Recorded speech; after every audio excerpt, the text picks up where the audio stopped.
Record. Okay, so thank you everybody for joining tonight. I'm really excited to talk about 2016 goal setting. I do feel that this year is going to be an amazing year for this team. My mindset, just so that you guys know, for this team is we are not going to be dependent on anything that our upline does. If we want to do something and we want to achieve it, we're going to do it ourselves. So kind of spins off, and I had this mindset before Andrea did her video on the A-Team earlier today, but just really want us to all focus on what we want to achieve and work together to get there. So grab my notes here. So I posted this, something like this on the event today, and it's a goal without a plan is just a wish. So if you don't actually write down your goals and put action into them, they're just something that you wish will happen. You're not actually working toward achieving them. So if you give your goals structure and make them an important part of your daily routine, you'll be amazed at how you can watch them come to life. You have to have clear and defined goals if you want to succeed in this business, or in anything. I mean, weight loss, financial freedom outside of this. The goals don't have to be huge, but they need to be declared and actionable. Establishing goals for each month, quarter, and every 6 months, as well as the year. So we're going to focus on our goals right now are going to really be for the first 6 months of the year. I think it's a good thing that convention is halfway point of the year, so that could be a good timeline, deadline.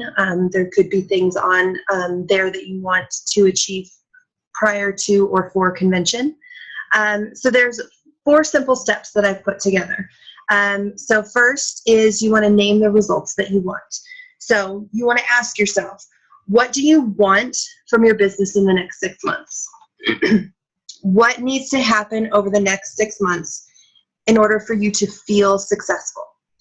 And what actions do you need to take to bring those goals to fruition? How much sales or how many new ambassadors do you hope to gain? And what is the exact dollar amount of profit? So over your own personal products, so profit, that you need to earn in the next 6 months to prove to yourself, to your family, to your loved ones, your friends, that this business is worth your time and your effort. I want you guys to be honest with yourself. What will it take? What goals will make you excited about Plexus and get you to break down the barriers that we've all put up ourselves in order to actually achieve success in this business? So I know we've posted about this before, but there's a really good structure as far as what your goals should be, and they're called SMART goals. And I found in my preparing for this a couple of different variations of what SMART stands for, so I kind of compiled it a little bit. So the S is specific. So the what, where, and how. Can your goal be broken into smaller steps?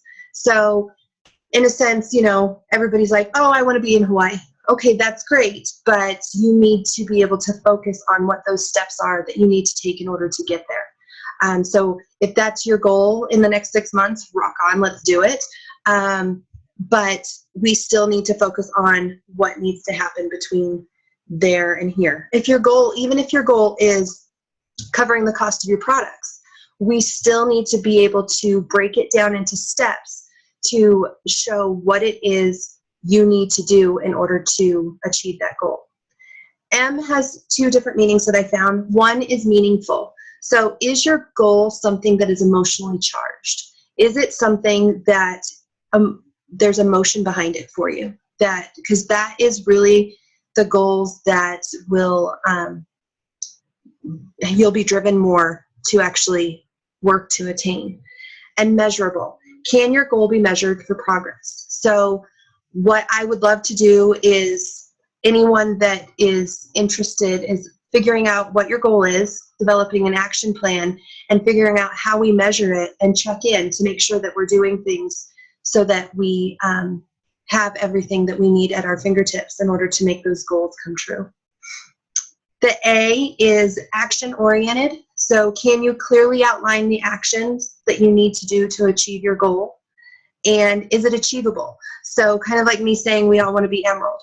Is that achievable based on where you currently sit? If you look at some of our upline, absolutely. But the amount of time you're willing to put into Plexus and the amount of work you're willing to put in. So is it achievable? You want your goals to be challenging, but you don't want them to be impossible. R is realistic. I saw some other ones, but realistic was really the one that made more sense for an individual goal. So you don't want to create a goal that is going to discourage you from accomplishing it.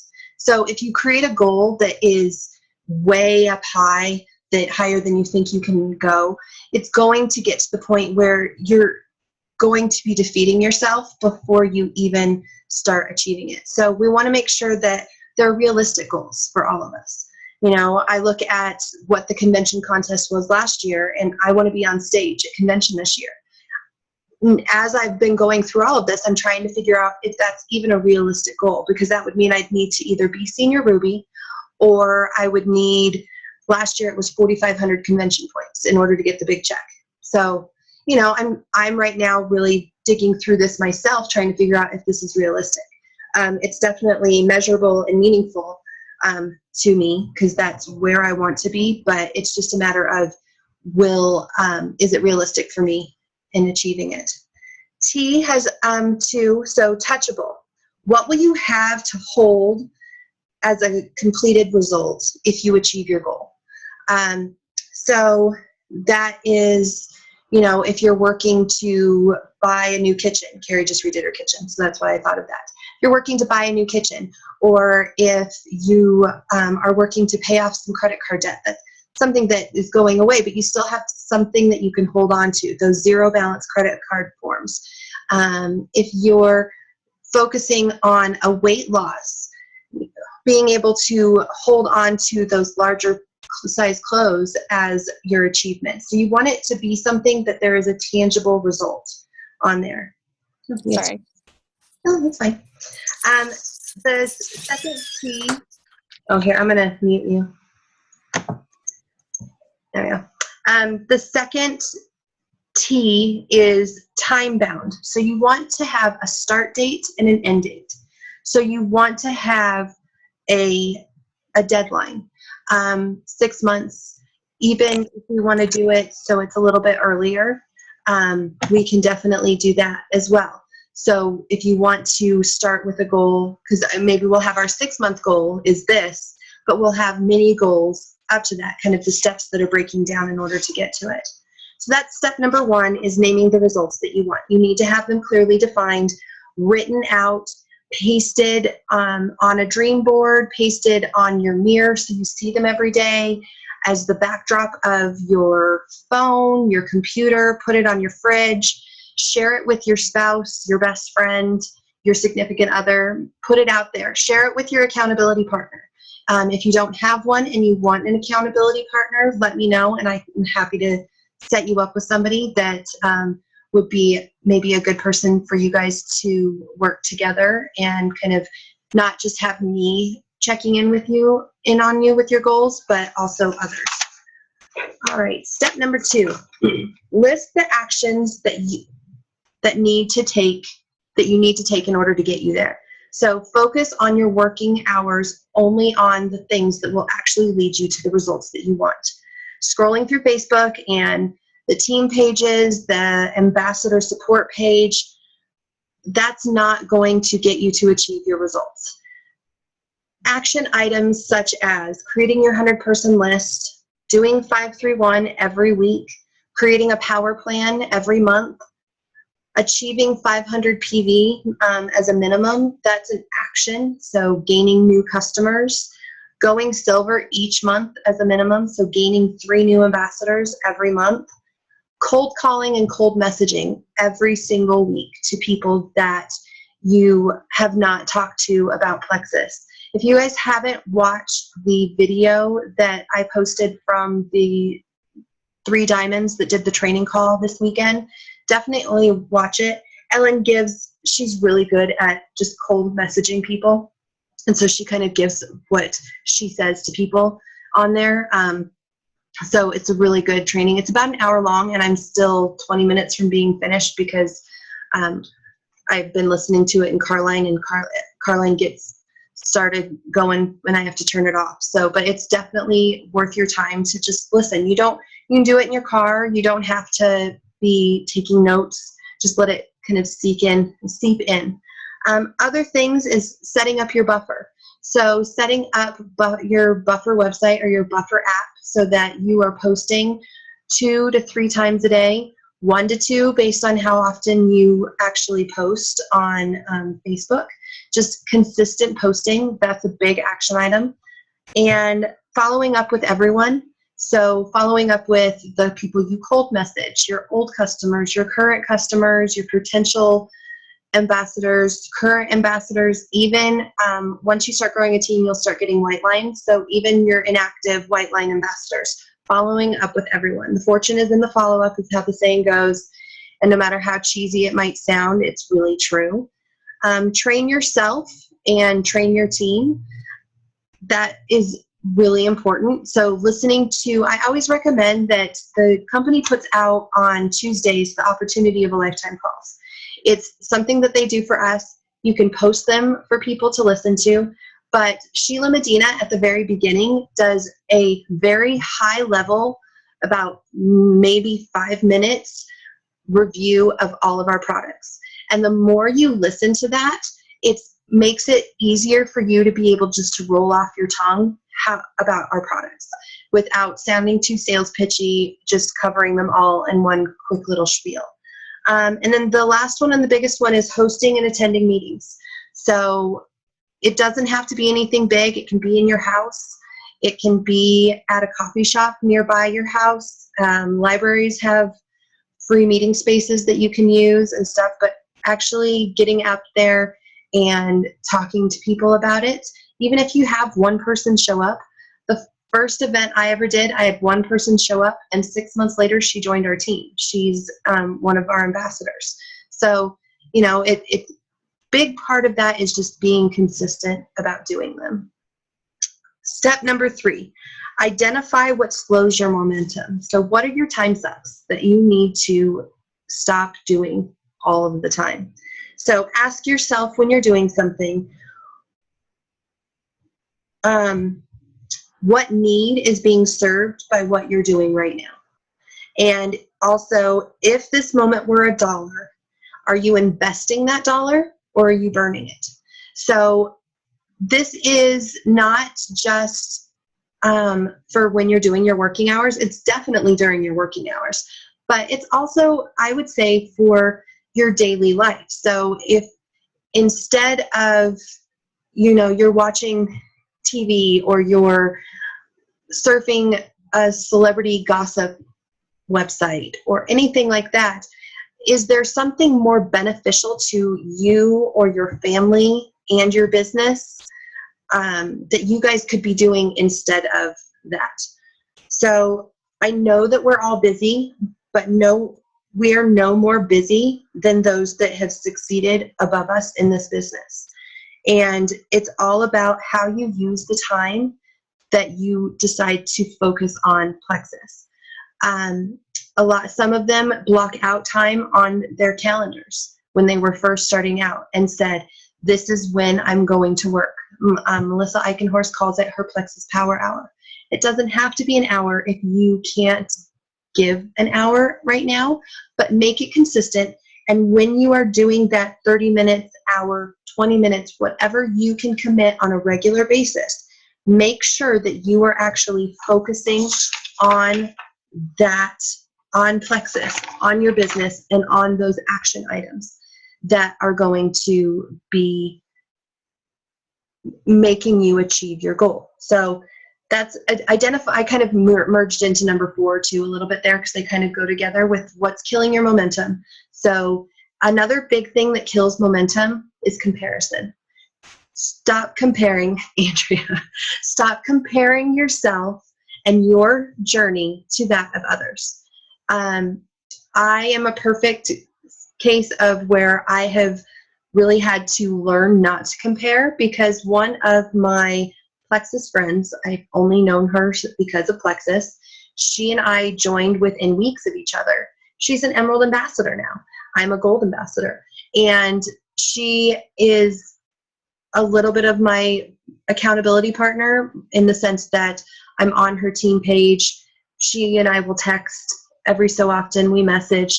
We get to see each other a couple of times a year when we go to these trips. But I can't get sucked into comparing my journey to hers. I am still, even though I haven't had the success that she has, I'm still making a difference in my family's health, my family's wealth, and I have to stop the comparison. So that is probably one of the biggest momentum killers that I see. And even comparing yourself to yourself sometimes I think is a momentum killer. So comparing yourself, saying, oh, well, you know, I used to have $1,500 in PV and now I don't.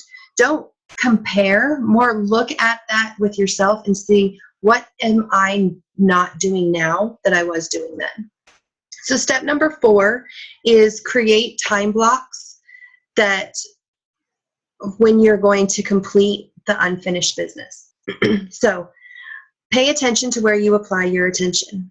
That sounds a little weird, but so focus on where you are putting your attention. Acknowledge your procrastination. It's empowering and time enhancing when you acknowledge your procrastination. So I actually get sucked into Facebook. From the wedding business, the wedding industry, Wendy can attest to this, is very social media happy. I mean, we've got, if you think we have groups for Plexus, we've got groups for the wedding industry. I can get sucked in on that. I can get sucked in on what my neighbor is posting, complaining about something. So I've actually started to the point where I will check Facebook in the morning, and then I actually close it down and don't go to it, because it is probably one of my biggest procrastinators. That, and over the holiday break, my son was playing Hay Day, and I need to wean myself off because I've gotten a little bit sucked into Hay Day lately. It's a game on your phone. You don't know, don't do it. You feed your cows, you harvest your land, you make food. But he wanted me to get back on it because they don't have any friends, and so he wanted to be able to shop at my farm stand and stuff like that, and I've gotten sucked back in. So another thing, and I'm not really good at this right now, so I encourage you guys to, but to set office hours. My life and schedule is so all over the place that I don't have a set every week, this is what my office hours are. Most of you know that because you can reach out to me at any time of the day and I will pretty much respond to you.